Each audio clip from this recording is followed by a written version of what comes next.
ഒരിക്കലും പിടിക്കപ്പെടില്ലെന്ന ആത്മവിശ്വാസത്തോടെ ആയിരക്കണക്കിന് കിലോമീറ്ററുകൾ അകലെ ജീവിക്കുന്ന കുറ്റവാളികൾ ഉണ്ടാകും. ലോകത്തിൻ്റെ ഏതറ്റത്ത് പോയി ഒളിച്ചാലും അപ്രതീക്ഷിതമായി കുറ്റവാളിയുടെ മുന്നിലെത്തി അവരെ കീഴടക്കുമ്പോൾ കുറ്റവാളിയുടെ മുഖത്തുണ്ടാകുന്ന അമ്പരപ്പാണ് ഏതൊരു കുറ്റാന്വേഷകൻ്റെയും ഊർജവും ഇന്ധനവും. ഏത് പാതാളത്തിൽ പോയി ഒളിച്ചാലും എന്തൊക്കെ അടവുകൾ പുറത്തെടുത്താലും കുറ്റവാളികളെ പുഷ്പം പോലെ കണ്ടെത്തുന്ന ഒരു സംഘമുണ്ടായിരുന്നു കേരള പോലീസിൽ. അതായിരുന്നു കണ്ണൂർ സ്ക്വാഡ്.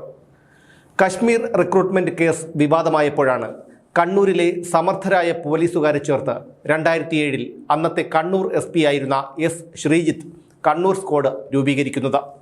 പിന്നീടുള്ള 10 വർഷങ്ങൾ കണ്ണൂർ സ്ക്വാഡ് കേരളത്തിനകത്തും പുറത്തുമുള്ള കുറ്റവാളികളുടെ പേടി സ്വപ്നമായി മാറി.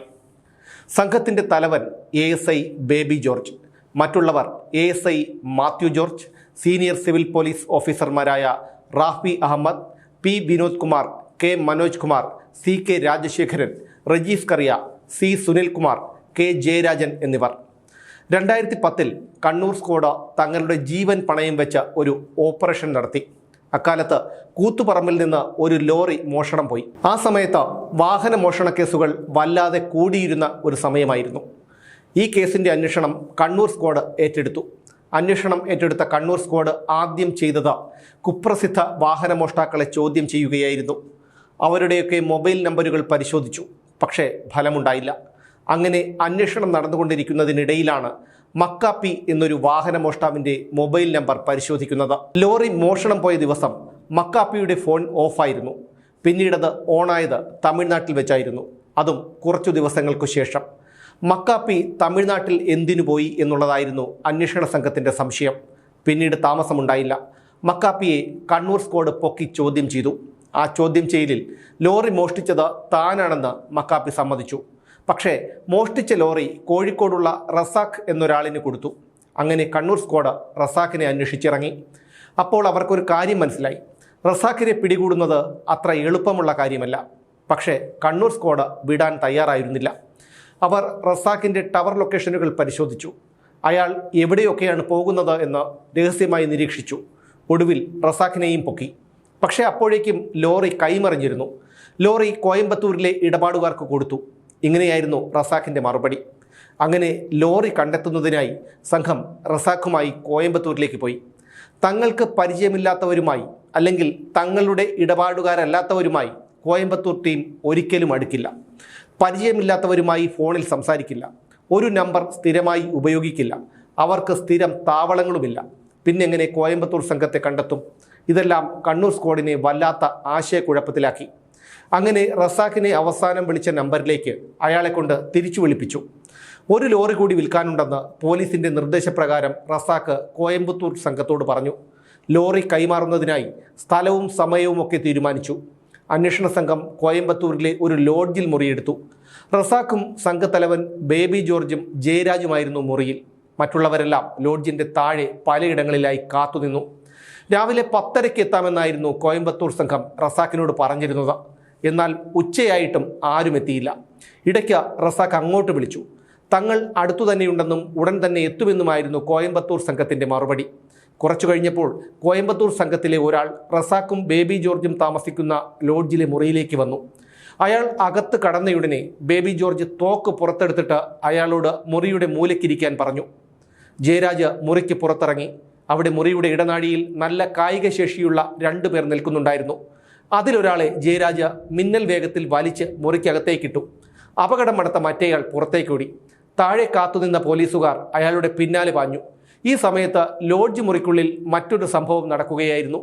തോക്ക് ചൂണ്ടി 2 പേരെ ഭയപ്പെടുത്തി നിർത്തിയിരിക്കുകയാണ് ബേബി ജോർജ്. വെറുതെ തോക്ക് ചൂണ്ടാമെന്നേ ഉള്ളൂ, വെടിവെച്ചാൽ കേസിൻ്റെ ഗതി തന്നെ മാറിപ്പോകും. വാതിൽ അകത്തുനിന്ന് കുറ്റിയിട്ട് ജയരാജ് കാവൽ നിന്നു. ഇതിനിടയിൽ രക്ഷപ്പെട്ടോടിയ ആളെ ഉക്കടം ബസ് സ്റ്റാൻഡിൽ വെച്ച് പിന്നാലെ പാഞ്ഞ പോലീസുകാർ പിടികൂടി. അയാളെയും മുറിയിലേക്ക് കൊണ്ടുവന്നു. അങ്ങനെ 2 ലോറികൾ സംഘത്തിൻ്റെ താവളത്തിൽ നിന്ന് പോലീസ് പിടിച്ചെടുത്തു.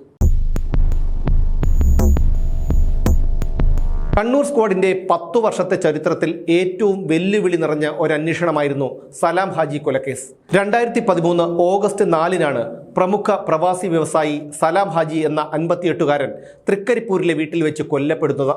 നിരവധി CCTVകളും സെൻസർ കൊണ്ട് പ്രവർത്തിക്കുന്ന വാതിലുകളും റിമോട്ട് കൺട്രോൾ ഗേറ്റുകളും ഒക്കെ ഉണ്ടായിട്ടും മോഷണ സംഘം വീട്ടിനുള്ളിൽ കയറി വീട്ടുടമസ്ഥനായ സലാം ഹാജിയെ കൊലപ്പെടുത്തി. ഈ കവർച്ചക്കാരെ അന്വേഷിച്ച് 16 ദിവസം കൊണ്ട് 6000-ലധികം കിലോമീറ്ററാണ് കണ്ണൂർ സ്ക്വാഡ് സഞ്ചരിച്ചത്.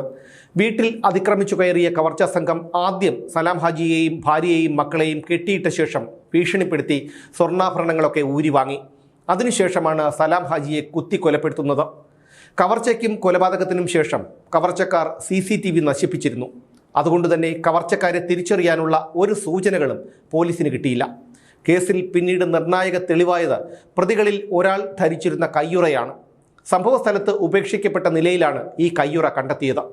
കയ്യുറയ്ക്കുള്ളിൽ തങ്ങി നിന്നിരുന്ന വിയർപ്പിൻ്റെ DNA ഫലമാണ് കൊലയാളികളെ കുടുക്കാനുള്ള ശാസ്ത്രീയ തെളിവുകളിലൊന്നായി മാറിയത്. ആദ്യം ഫോൺ കോളുകൾ പരിശോധിച്ചപ്പോൾ 2 പുതിയ സിം കാർഡുകൾ ആ പ്രദേശത്ത് ആക്ടിവേറ്റ് ആയതായി അന്വേഷണ സംഘം കണ്ടെത്തി. ആ പുതിയ സിം കാർഡ് ഉടമകളുടെ മേൽവിലാസം കണ്ടെത്തി അവരെ ചോദ്യം ചെയ്തു. താമസിയാതെ 5 പ്രതികൾ വലയിലായി. സലാം ഹാജിയുടെ കുടുംബവുമായി അടുത്ത ബന്ധമുള്ള 2 പേരായിരുന്നു കവർച്ചയുടെ ആസൂത്രകർ. കേസിൽ ആകെ ഉണ്ടായിരുന്നത് 7 പ്രതികളാണ്. വീട്ടുകാരെ തെറ്റിദ്ധരിപ്പിക്കാൻ കൊള്ളക്കിടയിൽ ഹിന്ദിയിലായിരുന്നു ഇവരുടെ സംസാരം. അങ്ങനെയാകുമ്പോൾ ഏതെങ്കിലും അന്യ സംസ്ഥാനക്കാരായിരിക്കുമെന്ന് വീട്ടുകാർ കരുതുമെന്നായിരുന്നു അവരുടെ വിചാരം.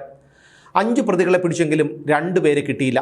ആ 2 പേർ അസ്കറും ഷിഹാബും കുന്നംകുളത്ത് നിന്ന് കാൺപൂരിലേക്ക് കടന്നു. അവിടെ ഒരു സുഹൃത്തിൻ്റെ സഹായത്തോടെയായിരുന്നു അവരുടെ താമസം. കിട്ടിയ സൂചനകളുടെ അടിസ്ഥാനത്തിൽ കണ്ണൂർ സ്ക്വാഡ് കാൺപൂരിലെത്തി. അവിടെയൊക്കെ അവർ പരിശോധന നടത്തി. അപ്പോഴേക്കും പ്രതികൾ തങ്ങളുടെ മൊബൈൽ നമ്പറുകൾ മാറ്റിയിരുന്നു. പിന്നീടുള്ള പ്രതികളുടെ ഫോൺ വിളികൾ ലാൻഡ് ഫോണിൽ നിന്നായി. പ്രതികളെ തേടി കല്യാണ ബ്രോക്കർമാരായും കൂലിപ്പണിക്കാരായുമൊക്കെ സ്ക്വാഡിൽപ്പെട്ടവർ കാൺപൂരിൽ പലയിടങ്ങളിലും അലഞ്ഞു. അപ്പോഴാണ് പ്രതികൾ അലഹാബാദിലേക്കും അവിടെ നിന്ന് നേപ്പാളിലേക്കും കടക്കാൻ ശ്രമിക്കുന്നു എന്നുള്ള സൂചന കണ്ണൂർ സ്ക്വാഡിന് കിട്ടുന്നത്. ബസ്സിലാണ് ഇവരുടെ സഞ്ചാരമെന്ന് മനസ്സിലാക്കിയ അന്വേഷണ സംഘം ട്രെയിനിൽ അവരെത്താൻ സാധ്യതയുള്ളയിടത്തേക്ക് പിന്തുടർന്നു. പ്രതികൾ ഒരു ബസ് സ്റ്റാൻഡിൽ എത്തുന്നതിന് മുൻപേ സ്ക്വാഡ് അംഗങ്ങൾ അവിടെ എത്തി പലയിടങ്ങളിലായി കാത്തുനിന്നു. ഒടുവിൽ അവരെത്തി. തങ്ങളെ കാത്ത് പോലീസ് നിൽപ്പുണ്ടെന്നോ തങ്ങൾ അവരുടെ പിടിയിൽപ്പെടുമെന്നോ ഉള്ള യാതൊരു പ്രതീക്ഷയും അവർ 2 പേർക്കുമില്ലായിരുന്നു. കുറച്ചുകൂടി താമസിച്ചിരുന്നെങ്കിൽ ഒരുപക്ഷെ ഒരിക്കലും പിടിക്കപ്പെടാൻ കഴിയാത്ത തരത്തിൽ അവർ എന്നേക്കുമായി രക്ഷപ്പെടുമായിരുന്നു. പിടികൂടിയവരെ പിറ്റേന്നു തന്നെ വിമാനത്തിൽ നാട്ടിലെത്തിച്ചു. കണ്ണൂർ സ്ക്വാഡ് ഇപ്പോഴില്ല. അവരിൽ ചിലർ വിരമിച്ചു. മറ്റുള്ളവർ പലയിടങ്ങളിലായി ഇപ്പോഴും സേനയിലുണ്ട്.